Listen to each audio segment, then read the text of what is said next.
श्री स्वामी समर्थ. जय जय स्वामी समर्थ. स्वामींचं नाव घेऊन मी या व्हिडिओला सुरुवात करते. पंचांगानुसार प्रत्येक महिन्यात 2 एकादशी तिथी येतात, एक शुक्ल पक्षात तर दुसरी कृष्ण पक्षात. हिंदू धर्मात एकादशीला विशेष महत्त्व आहे. एकादशी तिथी श्री हरी विष्णूंना समर्पित आहे. या दिवशी व्रतासह विधिवत पूजा केल्याने विष्णूंबरोबर माता लक्ष्मीचे सुद्धा आपल्याला आशीर्वाद हे मिळत असतात. या व्रताच्या प्रभावाने आपल्या जीवनातल्या सर्व दुःखांपासून आपल्याला मुक्ती मिळते आणि त्याचबरोबर आपल्याला मोक्षाची प्राप्ती देखील होते. या एकादशीच्या व्रतामध्ये तिळाचा वापर महत्त्वाचा आहे. या व्रताच्या दिवशी तीळ दान केल्याने स्वर्गाची प्राप्ती होते. षष्टीला एकादशीच्या दिवशी आपल्याला श्री हरी विष्णूंची पूजा तर करायची, सेवा तर करायची, पण त्याचबरोबर आपल्याला काही विशेष उपाय देखील करायचे, ज्यामुळे आपल्या जीवनामध्ये असणारे सर्व संकट, सर्व विघ्नांपासून आपल्याला मुक्तताही मिळणार आहे. कारण षष्टीला एकादशी ही वर्षातनं एकदा येते. त्याचबरोबर जो आहे हा उपाय सुद्धा आपल्याला ह्याच एकादशीच्या दिवशी करता येणार आहे आणि म्हणूनच आपल्याला आपल्या घरातल्या प्रत्येक व्यक्तीवरून ही एक वस्तू ओवाळून टाकायची, ज्यामुळे आपल्या कुटुंबावर कधीही कोणत्याही प्रकारचं वाईट संकट तर येणारच नाही, पण त्याचबरोबर आपल्या घराची, आपल्या मुलांची, आपल्या पतीची भरभरून अशी प्रगती होणार आहे. अतिशय प्रभावी असा हा उपाय, ज्याबद्दल सविस्तर माहिती तुम्हाला मी या व्हिडिओमध्ये देणार आहे. तर व्हिडिओ पूर्ण पहा आणि जर तुम्ही माझ्या चॅनलवर नवीन असतील तर चॅनलला सबस्क्राईब करा आणि शेजारी बेल आयकॉन सुद्धा प्रेस करा, जेणेकरून तुम्हाला माझ्या नवनवीन व्हिडिओचं नोटिफिकेशन हे मिळत राहील. तिळांच्या 6 प्रकारामुळे ही एकादशी षटतिळा एकादशी म्हणून ओळखली जाते. पहिलं तीळ स्नान, दुसरं तीळ उठणे, तिसरं तीळ हवन, चौथे तीळ तर्पण, 5वे तीळ भोजन आणि 6वे तीळदान. हे तिळाचे 6 प्रकार आहेत.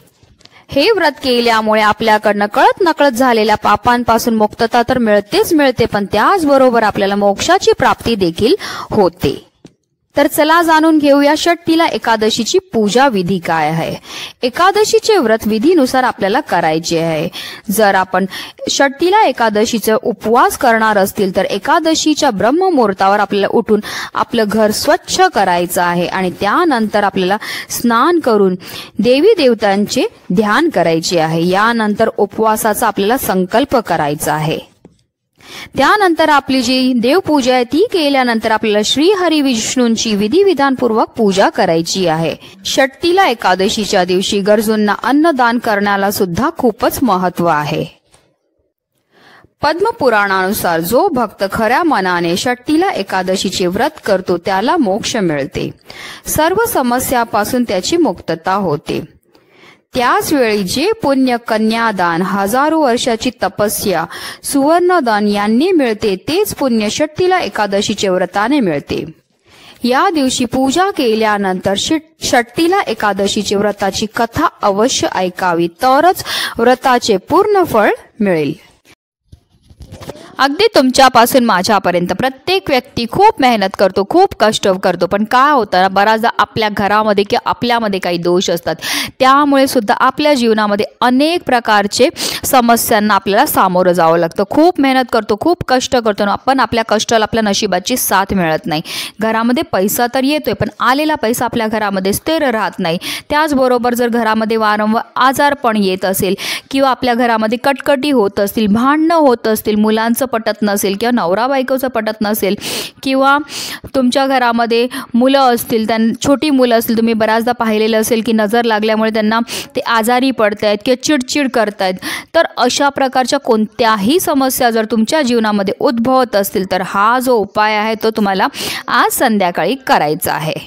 हा उपाय तुम्ही संध्याकाळी 4 वाजल्यापासून रात्री 12 वाजेपर्यंत जसं तुम्हाला जमते तसं तुम्ही करू शकता. तर हा उपाय करता आपल्याला मूठभर तीळ हे लागणार आहेत. जर तुमच्याकडे पांढरे तीळ असतील तर तुम्ही पांढरे तीळ घ्या, तुमच्याकडे जर काळे तीळ असतील तर तुम्ही काळे तीळ घ्या किंवा तुम्ही दोन्हीही पांढरे आणि काळे तीळ एकत्र करून मूठभर घेतले तरीही चालणार आहेत. सगळ्यात पहिलं हे मूठभर तीळ जे आहेत ते आपल्या संपूर्ण घरामध्ये आपल्याला फिरवून घ्यायचे आहेत. त्यानंतर आपल्या घरामध्ये जितके पण सदस्य असतील त्या प्रत्येक सदस्याच्या डोक्यापासून पायापर्यंत आपल्याला 7 वेळा हे तीळ जे आहेत ते उतरवून घ्यायचे आहेत.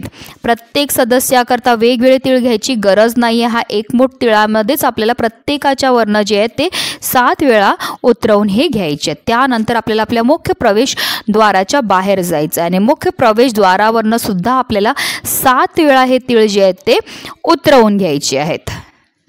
आता हे जे तीळ आहेत हे आपल्याला कुठेही फेकायचे नाही आहेत. आपल्याला काय करायचं, एक पंती घ्यायची आहे की एखादं भांडं घ्यायचं आहे, त्याच्यामध्ये आपल्याला 3 ते 4 वड्या कापराच्या प्रज्वलित करून घ्यायच्या आहेत आणि त्यामध्ये जे आहे हे तीळ जे आहेत ते आपल्याला टाकायचे. किंवा जर तुम्ही गावा साईडला राहत असतील तर तुमच्याकडे चूल पेटवत असतील तर त्या चुलीमध्ये जरी तुम्ही हे तीळ जे आहेत ते टाकले तरीही चालणार आहे. पुन्हा एकदा सांगते, हे तीळ जे आहेत ते आपल्याला घरामध्ये अजिबात पेटवायचे नाही आहेत. हे आपल्याला घराच्या बाहेर काढल्यानंतरच आपल्याला ते कापूरच्या ह्याच्यामध्ये पेटवून टाकायचे आहेत किंवा चूल असेल तर चुलीमध्ये आपल्याला ते जाळून टाकायचे आहेत. अतिशय प्रभावी असा हा उपाय केल्यामुळे आपल्या जीवनामध्ये असणारे सर्व दुःख, सर्व दारिद्र्य, सर्व विघ्न नष्ट होऊन आपल्या घराची, आपल्या मुलांची, आपल्या पतीची भरभरून अशी प्रगती होणार. आणि हा उपाय प्रत्येकाने आजच्या दिवसाला करायचा. हा तुम्ही संध्याकाळी 4 वाजल्यापासून रात्री 12 वाजेपर्यंत करू शकतात. आवर्जून करा, कारण ही संधी फक्त वर्षातनं आपल्याला एकदाच मिळते.